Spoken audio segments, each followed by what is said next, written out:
Pertama-tama kami berterima kasih kepada pimpinan HKBP, dalam hal ini Distrik 8, yang boleh mempercayakan saya untuk hadir di pembinaan musik gereja pada pagi hari ini bersama dengan Bapak Pendeta Dolok Saribu. Ini tentunya menjadi kebanggaan tersendiri karena kami dengan Pak JAU adalah anggota tim inti nyanyian gereja Yayasan Musik Gereja. Jadi mungkin sedikit saya jabarkan bahwa Yayasan Musik Gereja berdiri di atas seluruh denominasi yang ada di Indonesia, khususnya untuk jemaat-jemaat atau gereja-gereja mainstream, gereja besar seperti HKBP, GPIB, GEMIM, GEMIT, dan lain sebagainya. Kurang lebih anggota PGI sekitar 400-500 anggota di luar gereja karismatik. Jadi seluruh gereja-gereja yang denominasinya di bawah PGI praktis memakai produk dari Yayasan Musik Gereja. Yang kita kenal, yang paling sangat terkenal adalah buku Kidung Jemaat dan buku pelengkap Kidung Jemaat. Bahkan buku NKB juga bekerja sama dengan Yamuger untuk menerbitkannya. Dan itu dipakai oleh seluruh jemaat-jemaat di denominasi di bawah PGI. HKBP adalah salah satu daripada denominasi yang ada di bawah PGI. Dan saya hadir di sini membawa suasana baru tersendiri untuk saya karena saya adalah anggota jemaat dari GPIB, Gereja Protestan Indonesia bagian Barat, yang notabene kita di dalam ibadahnya, kalau anak-anak sekarang bilangnya gereja-gereja mainstream itu ibadahnya teduh. Saya melihat bahwa di sebelah kiri saya ini ada barisan pemusik-pemusik yang menopang kegiatan kita pada pagi hari ini. Dan untuk HKBP ibadah seperti ini atau pemusik seperti ini menurut saya sudah mulai umum. Tapi kalau di GPIB, gereja kami, hanya diiringi oleh organis dan pianis. Hanya dua alat itu yang boleh di dalam ibadah resmi.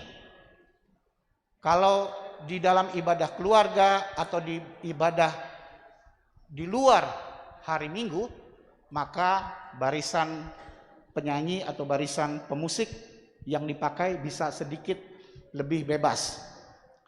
Teman-teman semua, saya kebetulan karena dia Yamuger itu mengajar hampir di seluruh denominasi kecuali gereja Katolik. Saya mengajar di gereja Duta Injil. Pasti teman-teman ada beberapa yang pernah ke gereja Duta Injil, ya, di Mall Ambassador. Menurut pengamatan saya, anggota jemaat di gereja Duta Injil sebagian besar 60% adalah orang Batak. Tetapi mereka tidak menjadi anggota tetap di gereja tersebut. Sehingga ketika perjamuan, ketika sidi baru, ketika pembaptisan, ketika pernikahan, mereka kembali ke gereja masing-masing, khususnya gereja HKBP. Sedangkan ketika mereka bergereja di gereja karismatik, mereka seolah-olah melihat bahwa di sana khotbahnya lebih membangun, Katanya, ini katanya, Roh Kudusnya banyak. Sehingga membuat pertanyaan, apakah di gereja mainstream HKBP, GPIB, GKI, Roh Kudusnya sedikit? Itu kita tidak bisa menilai. Jemaat sendiri yang menilainya.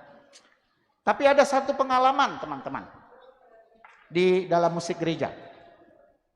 Kalau di gereja karismatik itu mereka bernyanyinya sampai berdiri, goyang badan, kanan kiri, depan belakang, tua muda semua sama.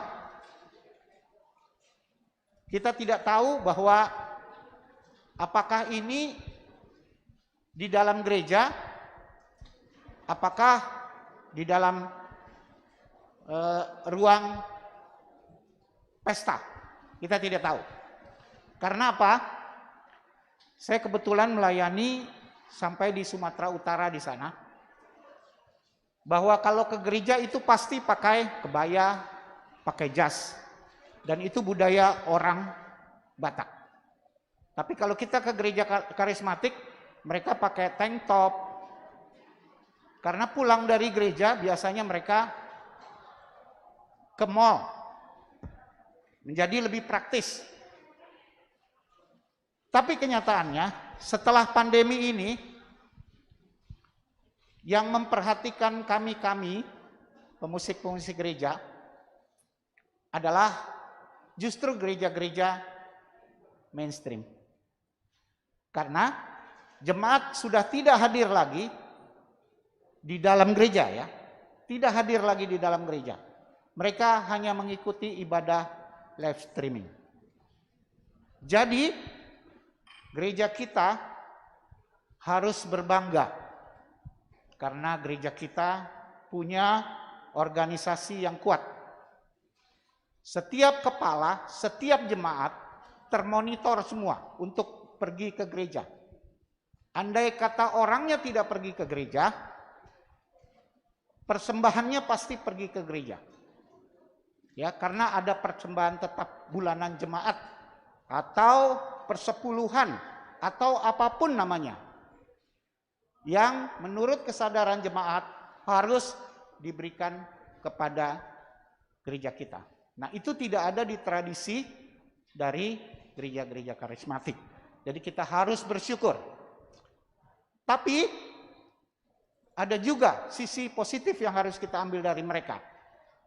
Yaitu ketika anak-anak kita yang bermain musik, kadang-kadang mereka suka belajar di sana bermain musiknya. Mereka cepat pintar, cepat bisa, karena lagu-lagunya lagu-lagu yang familiar. Dan biasanya ada penuntunnya di kaset, sehingga mereka bisa ikuti. Tapi jangan salah adik-adik semua, bahwa pendidikan musik dari awal, ketika kalian belajar notasi angka dan notasi not, itulah yang paling penting. Karena biar bagaimanapun, gereja akan membutuhkan kalian dengan musik seperti itu. Karena di gereja kita, HKBP, dari kecil sampai kita sudah lansia, kita tetap berada di gereja. Istri saya orang Batak, ibu-ibu, bapak-bapak. Istri saya Boru Siregar.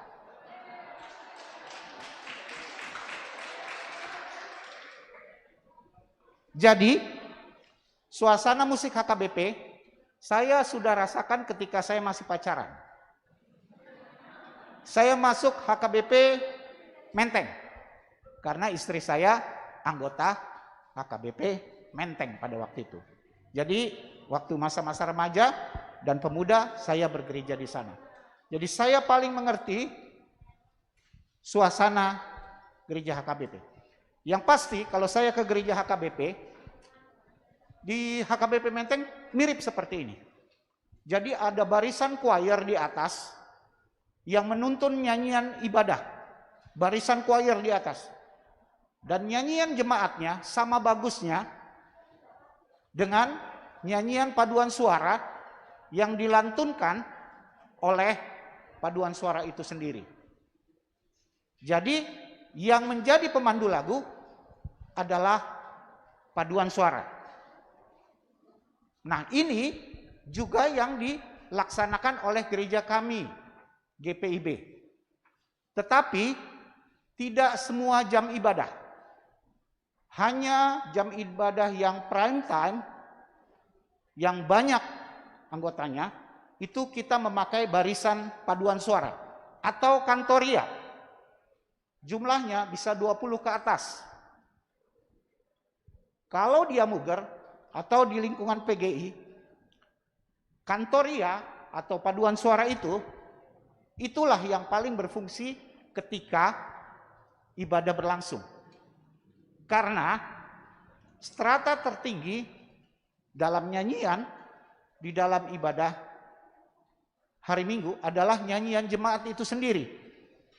Jadi bukan kantorianya, bukan paduan suaranya, tapi suara jemaat sendiri. Misalnya contoh, tadi saya mendengar barisan penyanyi, barisan pemusik memainkan musik yang begitu dominan. Tapi saya tidak mendengar suara jemaatnya. Nah, ini harusnya kita balik. Biasanya 80-20, kita balik menjadi 60-40. Tergantung jumlah jemaatnya. Kalau barisan pemusik seperti ini banyaknya, maka kurang lebih 4 kali jumlah kita yang hadir di sini duduk di dalam satu ruangan cocok. Tapi kalau di dalam gereja yang kapasitasnya hanya 50 misalnya, dalam pandemi seperti ini dengan musik yang begitu keras, ya, kita jemaat tidak bisa mendengar kata-kata lagunya. Karena biar bagaimanapun lagu itu adalah pesan. Apakah pesan ini sampai kepada jemaat? Nah, itulah fungsi kita semua. Teman-teman sekalian, sebelum saya masuk di bagian-bagian penting di dalam musik ibadah, maka tips-tips yang harus dilakukan oleh kita, yaitu pemusik ibadah adalah harus mengerti dulu lagunya. Ya, tadi saya sayup-sayup mendengar Pak JAU menyanyikan lagu. Hampir semua Pak JAU menyanyikan lagu. Nah, saya mau kebalikannya. Ketika saya yang menyampaikan pembinaan, saya mau mendengar suara kita melalui lagu-lagu yang tidak pernah kita jumpai di dalam gereja. Jadi saya tidak akan menyentuh buku ND. Saya hanya menyentuh kidung jemaat yang tidak pernah dinyanyikan. Dan beberapa lagu yang akan kita pelajari bersama. Karena begini, sebagai pemusik gereja, jangan hanya bisa berkarya di dalam ruangan ibadah. Tapi ketika ada ibadah-ibadah jemaat di rumah-rumah tangga, bernyanyilah sesuai dengan topik yang diberikan oleh gereja. Kalau topiknya tentang kedukaan, nyanyi kedukaan. Kalau topiknya tentang sukacita, nyanyi lagu sukacita. Kalau ada peristiwa khusus tentang Indonesia merdeka atau nyanyi itu. Jangan tumpang tindih. Kecuali lagu-lagu liturgis, puji-pujian dan lain sebagainya. Tapi lagu tema harus disisipkan.